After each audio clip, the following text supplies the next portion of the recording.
When she said, "You're not enough for me," I didn't argue. I just stood there, silent, as the woman I had loved for 7 years packed her suitcase and walked out of our apartment like she was simply stepping out for fresh air. There was no fight, no tears, no big scene, just that one sentence echoing in my head over and over again. "You're not enough." Her name was Claire. She had dreams bigger than our small-town life. Fancy dinners, designer clothes, weekends in places that looked good on Instagram. I was an engineer, working long hours at a construction firm, saving up for a house. I thought stability and loyalty mattered. She thought excitement did. Somewhere between paying bills and planning a future, she decided she wanted more, and apparently, I wasn't it. The night she left, she told me she was moving in with Ethan, her manager. "He gets me," she said coldly. "He understands ambition. You're too ordinary." That word, ordinary, cut deeper than I wanted to admit. For weeks, I replayed everything in my mind. The late-night talks we used to have, the quiet dinners after work, her laughter when I'd forget my keys. All of it now felt like a lie. Friends told me to move on, but I wasn't angry. Just hollow. I kept working, pushing through the loneliness, focusing on one thing, building something that would last longer than the pain she'd left behind. A year passed. I poured everything I had into a new project, a sustainable housing design that ended up catching attention from investors. My small idea turned into a full-fledged company. The same people who once ignored me now called me visionary. But success didn't feel like revenge. It felt like closure. Then one evening, out of nowhere, my phone buzzed. It was Claire.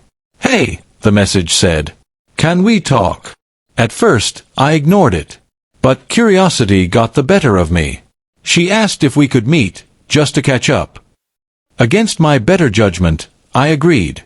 When I walked into the cafe, I almost didn't recognize her. She looked tired. Not in the physical sense, but like someone carrying regrets. "You look good," she said quietly. I nodded. "You too."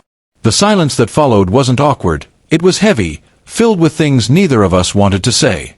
Finally, she spoke. "I saw your company's name on the news. I had no idea you were doing that well." I shrugged. "I've been busy." She smiled faintly. "I bet.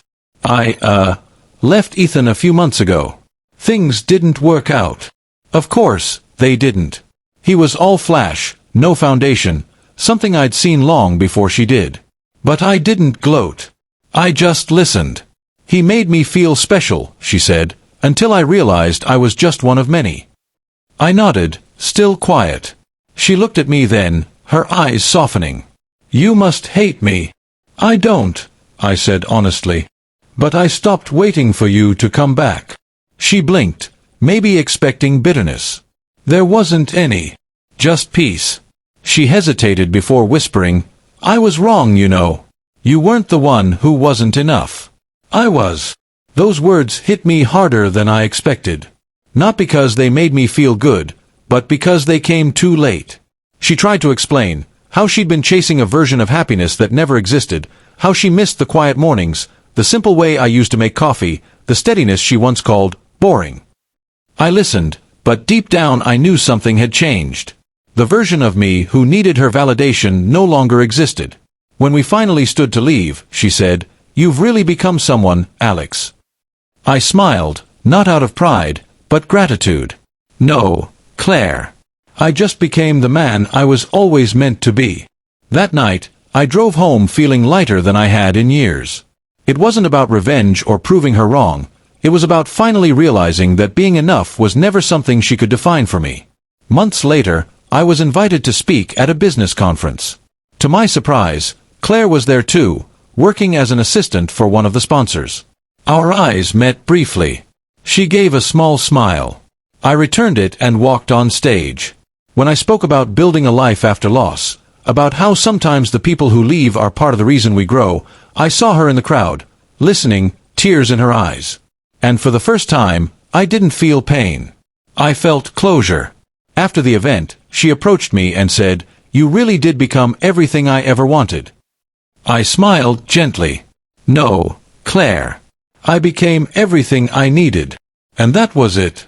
No dramatic ending, No second chance. Just two people who had finally accepted the truth.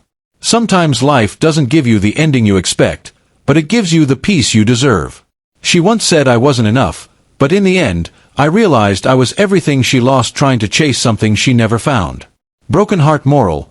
Never let anyone convince you that your worth depends on their approval.